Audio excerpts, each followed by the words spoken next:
नमस्कार भाई बहनों, दोस्तों, दर्शकों। आपने जिन्नात, जिन इसके बारे में तो सुना ही होगा।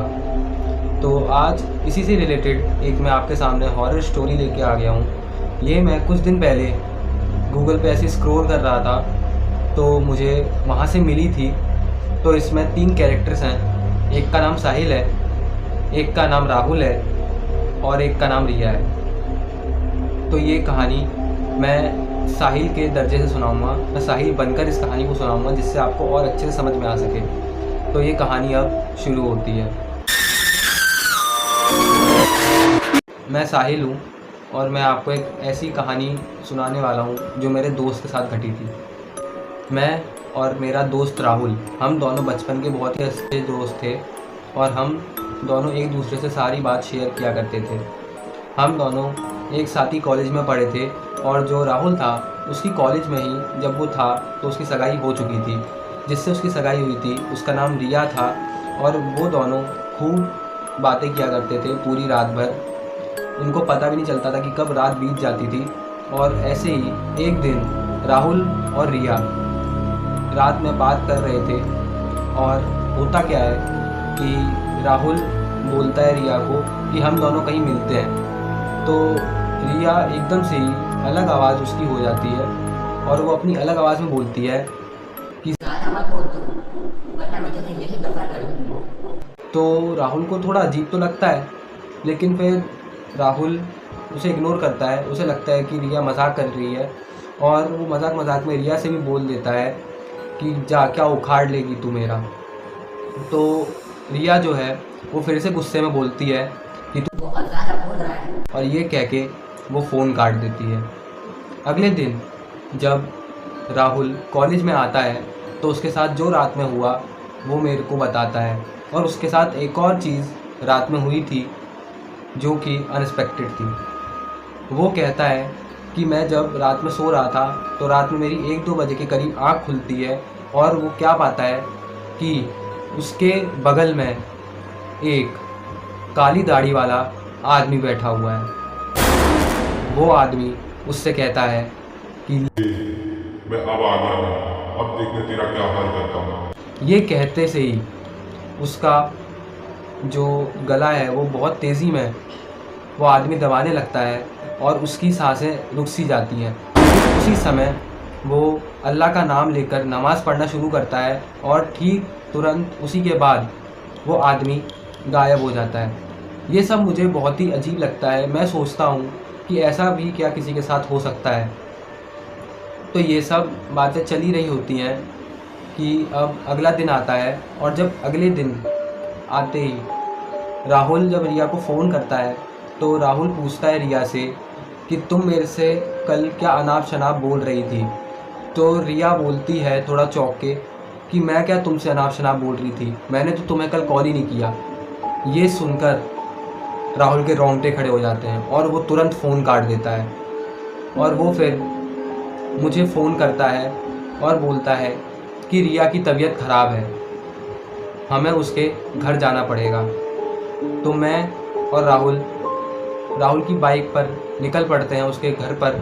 और जब हम उसके घर पर पहुंचते हैं तो दरवाज़ा खटखटाते हैं तो दरवाजे पर रिया होती है और रिया आदमी की आवाज़ में बोलती है कि अगर तूने चौखट पर कदम रखा तो मैं तुझे यहीं पे ही भस्म कर दूंगी। कुछ इस प्रकार का वो बोलती है।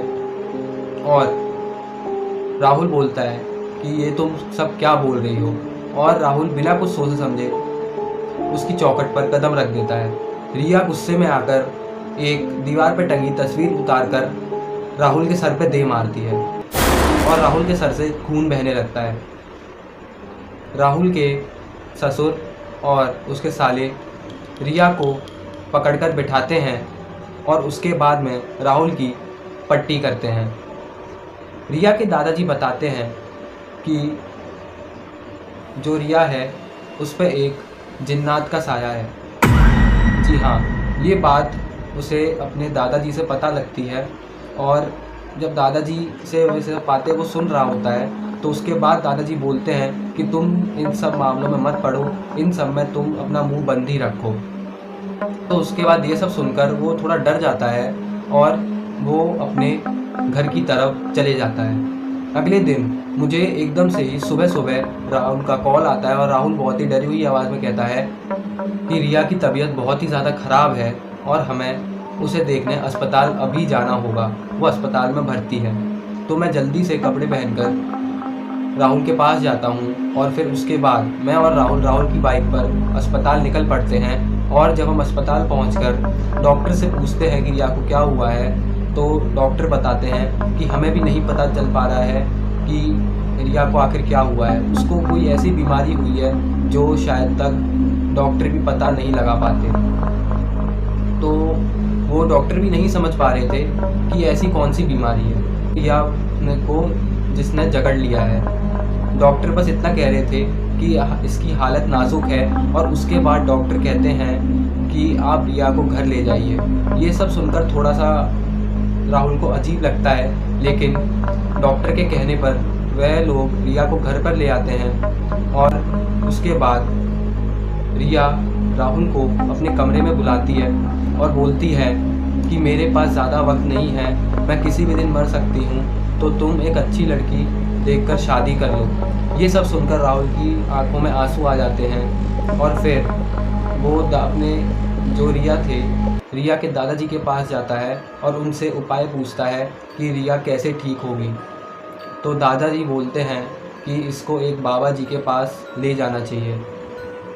तो दादाजी के कहने पर राहुल रिया को एक बाबा के पास ले जाता है और बाबा जी कहते हैं कि इस पर एक बहुत ही बुरे जिन्नात का साया है, इसलिए वह इसे बहुत ज़्यादा नुकसान पहुंचा रहा है और बहुत ज़्यादा देर हो चुकी है। लेकिन अगर तुम्हें इसकी जान बचानी है तो एक रास्ता ही है, यहाँ से 100 किलोमीटर की दूरी पर एक दरगाह है, वहाँ पर अगर तुम जाओ तो इसका इलाज हो सकता है। और बाबा जी ने ये भी बोला कि इसके साथ वही इंसान जाए जिसे सबसे ज़्यादा चाहती हो। तो राहुल मुझसे बोलता है कि मैं इसके साथ चले जाता हूँ और कोई मेरे साथ नहीं आएगा। तो मैं भी राहुल को जाने की अनुमति दे देता हूँ और ये दोनों रात के 2 बजे बाइक पर निकल पड़ते हैं। और जब वो निकले हुए होते हैं तो उसके ठीक आधे घंटे बाद कोई अनजान व्यक्ति मुझे कॉल कर कहता है कि इन दोनों का एक्सीडेंट हो गया है और दोनों एक्सीडेंट में मारे गए। अब मेरा दोस्त इस दुनिया में नहीं रहा। तो ऐसी थी कुछ कहानी। अब आप सोच रहे होंगे कि वो दोनों मारे गए तो क्या वजह रही, क्या रीज़न था। तो ये तो मैंने भी बहुत गूगल पे इस कहानी के बारे में और आगे ढूंढने की कोशिश करी, लेकिन मुझे कुछ भी क्लू नहीं मिला। तो कुछ भी मतलब समाधान नहीं मिला, कोई भी ऐसी चीज़ नहीं मिली जो इस कहानी के बारे में कुछ रिलेटेड हो। तो ऐसी थी ये कुछ कहानी और इसमें यही सस्पेंस बना रह गया कि वो लोग कैसे मरे। बस मैं आपको इतना बता सकता हूँ कि जब वो लोग वहाँ पहुँचे, जब जो साहिल था उसका दोस्त राहुल का, वो वहाँ पे पहुँचा तो वहाँ पर सिर्फ उनकी बाइक मिली, लेकिन उनकी लाशें उन्हें कहीं पर भी नहीं मिली, ना ही उसका फ़ोन और ना ही वो अनजान व्यक्ति जिसने फ़ोन किया था। तो ऐसी बहुत सी घटनाएं हमारे आजू बाजू घटती रहती हैं जो हमसे भी रिलेट करती हैं और बहुत सी ऐसी चीज़ें होती हैं जो कि बहुत ही ज़्यादा डरावनी होती हैं।